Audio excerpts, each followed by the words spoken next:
The Python's Bride. Part 9. The warriors marched through the thick forest, their faces filled with worry. In the distance, they saw someone walking slowly toward them. As they got closer, they recognized the figure. It was the king. He looked sad and defeated, his once proud shoulders now slumped. It was clear he had lost everything. When the warriors reached him, their leader spoke urgently. "Your Majesty, there is terrible news. The Princess Ojo has been taken by Ojadili."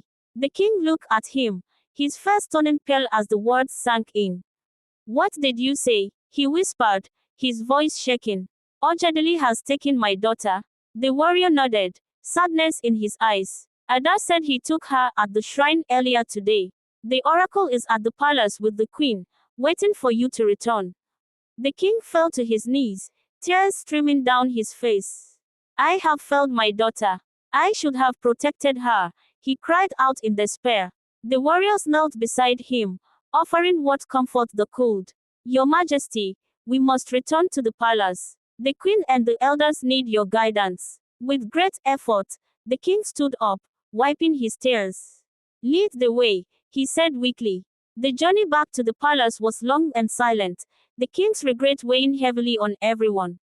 Ada, on the other end, was on her own dangerous journey that same night.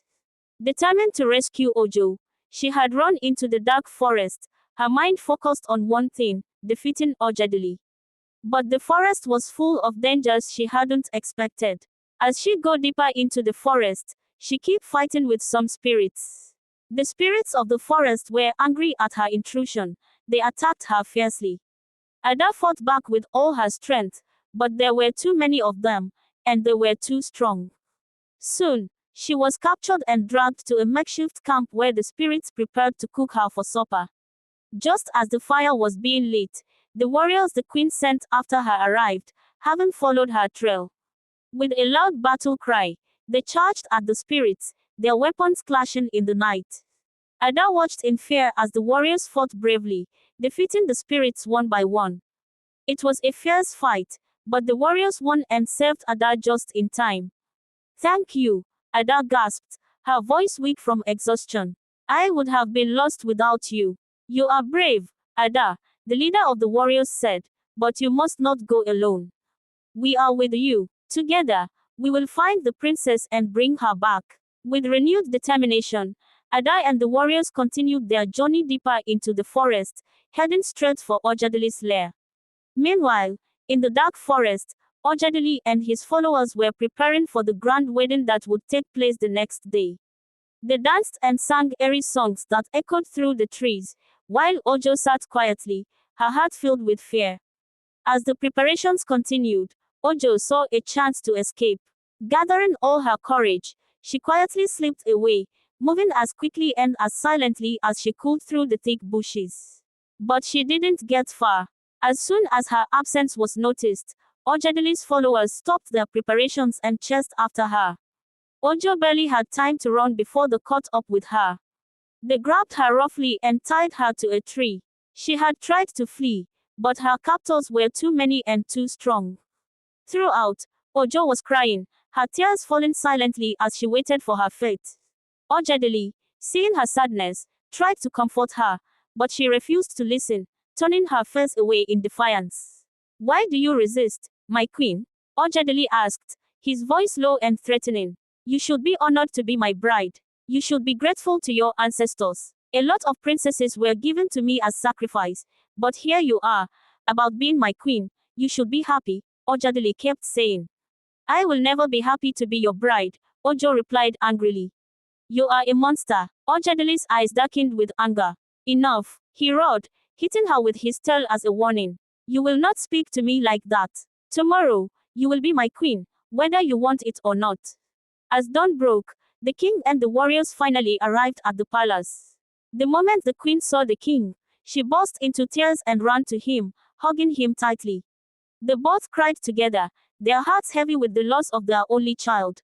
"Why did the gods let this happen?" the king cried out. "She sacrificed everything that was necessary. Why did they still let Ojadili take her?" The oracle, who had been quiet until now, finally spoke. "Your Majesty, You questioned the gods, but you did not truly support the sacrifice. You cannot blame the gods for what has happened. The king fell silent, tears flowing freely as he sank onto a stool, overwhelmed with grief. The elders, who had gathered in the palace courtyard, stepped forward, asking, "Your Majesty, what did you go to the sacred grove to do?" The king hesitated, unable to speak, but the oracle spoke for him. He went to retrieve the golden crown at the sacred grove. The elders were shocked. How did the golden crown get there? They asked in disbelief. The oracle explained everything: the princess and Eda's actions, their plea to the ancestors of Okoji, and the peace they had made. The elders were stunned, their minds spinning from the revelation. But no one ruled without a crown, one elder said. The oracle smiled, a knowing look in his eyes. The gods have accepted what Ojo and Ada did and have made peace with our ancestors, our forefathers who forsook the gods' warning. The gods have forgiven them. The ancestors of Okoji and our forefathers have made peace with each other. You should be thankful to them. The king has not lost the throne, for the gods have taken the crown and put it in a safe place. Where is it? The people asked eagerly. We must get it back. The gods will return the crown if the king agrees to hand over the land his fathers took from the people of Okoji back to them, the oracle declared. The king looked up, his eyes filled with determination. If that is all that is required of me, I will do it right away. I will return the land to them. The elders nodded in agreement. Yes, it is time.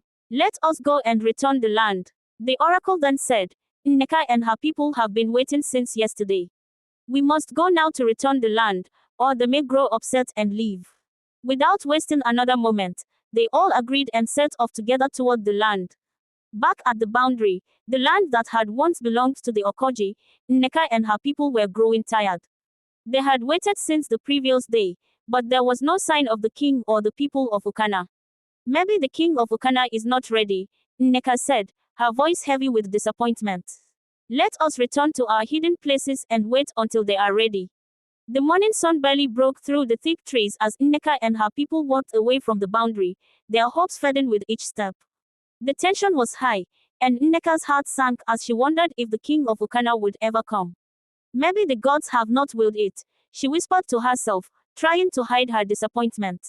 Suddenly, a distant noise broke through the silence of the forest, a steady pounding of feet against the ground, growing louder with each second. Nneka paused, signaling her people to stop. They all turned to look back at the direction they had come from. Could it be that the time has come? Nneka asked. A figure appeared in the distance. It was the king of Ukana, followed by his elders and warriors. The queen and even the oracle. The time to return the land had finally come. Nneka said to the people. They stand still and watch the people of Ukana coming close to them. Watch out for part 10.